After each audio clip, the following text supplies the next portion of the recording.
What if your next border crossing wasn't by road or plane, but by river? Traveling from Vietnam to Laos by river is one of Southeast Asia's most immersive routes. Instead of flying or driving, you follow the Mekong, a river that shapes life, culture, and history across the region. Today, we'll uncover the real route, what you'll see, and what you need to know before you travel. Travel from Vietnam to Laos by river. You simply follow the Mekong upstream from Vietnam's delta all the way into southern Laos. And the Mekong is more than a river. It's a lifeline connecting both countries. Along the way, you'll see floating markets at dawn, fishing families, rice fields, stilt houses, and river temples. It's quieter than highways, more immersive than flying, and filled with moments you won't find on land. There is no single boat that runs directly from Vietnam into Laos. So the true river route goes Vietnam, Cambodia, Laos. And the journey unfolds in 5 stages. You begin in Kai Be, My Tho, or Con Tha, the heart of the Mekong in Vietnam. This is where the river is wide, busy, and alive with floating markets, fruit boats, and riverside villages. From the delta, boats and river cruises head northwest toward Phnom Penh. Along this stretch, the Mekong becomes quieter. You pass rice fields, canals, fish farms, and simple wooden houses on stilts. From the capital, the river continues toward Krabi and Stung Treng, 2 of the most peaceful regions on the Mekong. This is where travelers often spot Irrawaddy dolphins, explore remote islands, and see everyday river life untouched by tourism. Near the Cambodia-Laos border, travelers go through immigration at a small river checkpoint. After stamping in, boats continue gently upstream into Laos. This is one of the least traveled international river crossings in Southeast Asia. Your journey ends in Si Phan Don, the 4,000 islands, where the Mekong slows, widens, and splits into countless channels. It's quiet, dreamy, and remote, the perfect ending to a true river adventure.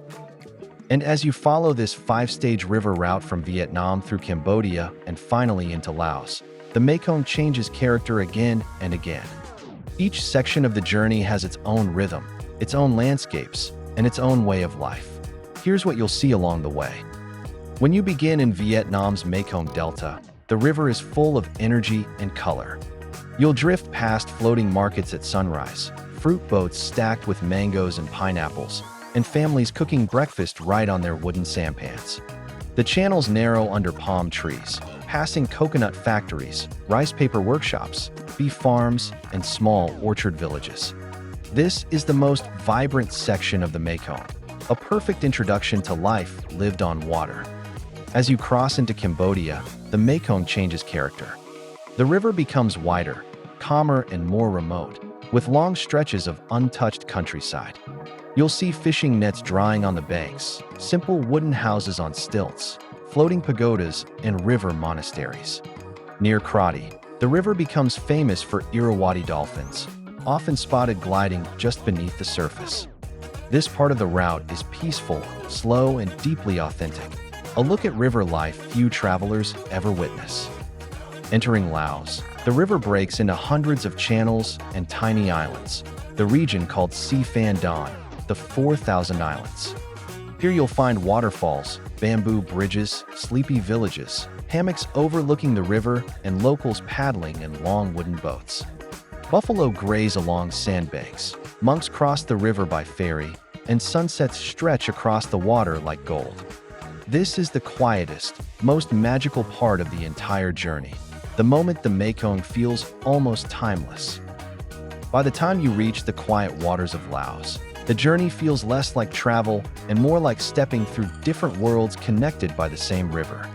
And before you start planning your own Mekong adventure, there are a few important things every traveler should know. You'll need a valid passport, Vietnamese exit stamp, Cambodian transit or tourist visa, and a Laos visa on arrival. Most operators handle the paperwork at the river checkpoint. Water levels matter. The best time for this journey is generally the dry season, from November to April, when river flow is stable and crossings run smoothly. You can choose between local longtail boats, mid-range tourist boats, or luxury Mekong River cruises. The experience depends on your style, rustic adventure, or comfortable river travel. Bring light clothing, sun protection, insect repellent, sandals, and cash for rural areas. ATMs are rare along this stretch of the river. Traveling from Vietnam to Laos by river isn't the fastest way, but it's the most unforgettable.